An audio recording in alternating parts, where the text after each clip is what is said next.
নমস্কার বন্ধুরা, আপনারা যারা দীর্ঘদিন ধরে অন্নপূর্ণা ভান্ডারের পরবর্তী কিস্তির জন্য অপেক্ষা করছিলেন তাদের জন্য এসেছে বিরাট সুখবর। আগামী 17 আগস্ট তারিখে সরাসরি ব্যাংক অ্যাকাউন্টে ঢুকতে চলেছে এই প্রকল্পের তৃতীয় কিস্তির টাকা। তবে ব্যাংক অ্যাকাউন্টে যদি বিশেষ কিছু সমস্যা থাকে তাহলে 17 তারিখে টাকা নাও আসতে পারে। আজকের ভিডিওটিতে একদম সহজ সরল ভাষায় দেখাবো কারা টাকা পাবেন, টাকা না এলে দ্রুত কি করতে হবে এবং মোবাইল দিয়ে কিভাবে নিজের নাম চেক করবেন। তাই ভিডিওটি স্কিপ না করে পুরোটাই দেখুন। হাই, আমি পীযূষ মাইতি আর আপনারা দেখছেন স্মার্ট স্টাডি পয়েন্ট। প্রথমেই আমি আমাদের মাননীয় মুখ্যমন্ত্রী শুভেন্দু অধিকারীর এই ভিডিওটি দেখে নিই। আমরা এই মাসের 17 আগস্ট থেকে আমরা 3000 টাকা করে ভেরিফাইড লোকেদেরকে, মহিলাদেরকে অ্যাকাউন্টে পাঠাবো। এরপরে আমরা আসি কাদের কাদের অ্যাকাউন্টে টাকা ঢুকবে এবং পরের মাস থেকে তোমরা কত তারিখে টাকা পাবে। মাননীয় মুখ্যমন্ত্রী শুভেন্দু অধিকারী মহাশয়ের বার্তা অনুযায়ী প্রতি মাসের দ্বিতীয় সপ্তাহে তোমাদের ব্যাংকে ঢুকে যাবে অন্নপূর্ণা যোজনার প্রাপ্ত অর্থ।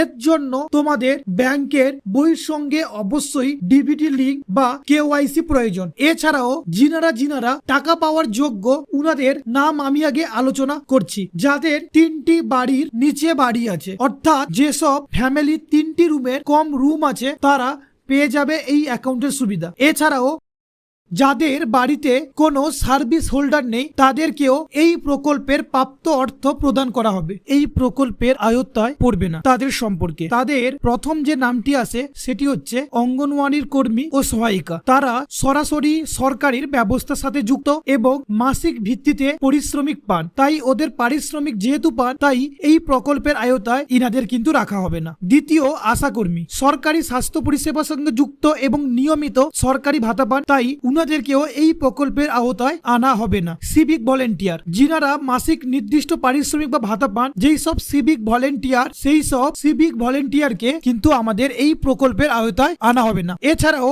যিনারা সরকারি কর্মচারী পরিবার, তাদের বাড়িতে যদি কেউ থাকে তাহলে উনাদেরকেও এই ভাতা থেকে বঞ্চিত করা হবে। এবার এটি ছিল প্রধান কয়েকটি ক্রাইটেরিয়া এবং দ্বিতীয় যে ক্রাইটেরিয়া হলো যাদের বাড়িতে 3টি বা তাই পড়বে না। এছাড়াও আপনার ঘরে যদি কেউ সরকারি চাকরি করে থাকে তাহলে তাহলে কিন্তু এই প্রকল্পের থেকে আপনি বাদ পড়তে পারেন। এছাড়াও দ্বিতীয় পর্যায়ে ভেরিফিকেশনে যাদের রিমার্ক বা যাদের ডেটাগুলো দেওয়ার সঙ্গে তথ্যের মিসম্যাচ পাওয়া যাচ্ছে তাদেরও কিন্তু এই প্রকল্পে টাকা না ঢুকতে পারে। এরপর বলে রাখি, তোমাদের যখন টাকা ঢুকবে তখন কিন্তু একসঙ্গে সবার টাকা ঢুকবে না, কারণ তোমাদের টাকা যেহেতু সব নয়, বিভিন্ন ব্যাংকের বিভিন্ন রকম সার্ভার, তাই তোমাদের টাকা দেওয়া শুরু হবে 17 আগস্টে 10টার সময় এবং পরপর করে টাকা তোমাদেরকে ঢুকতে থাকবে। যদি প্রথম দিন টাকা না ঢুকে থাকে তাহলে চিন্তা করবার বা ঘাবড়াবার কোনো দরকার নেই। তোমরা অপেক্ষা করুন তার পরের দিনের জন্য।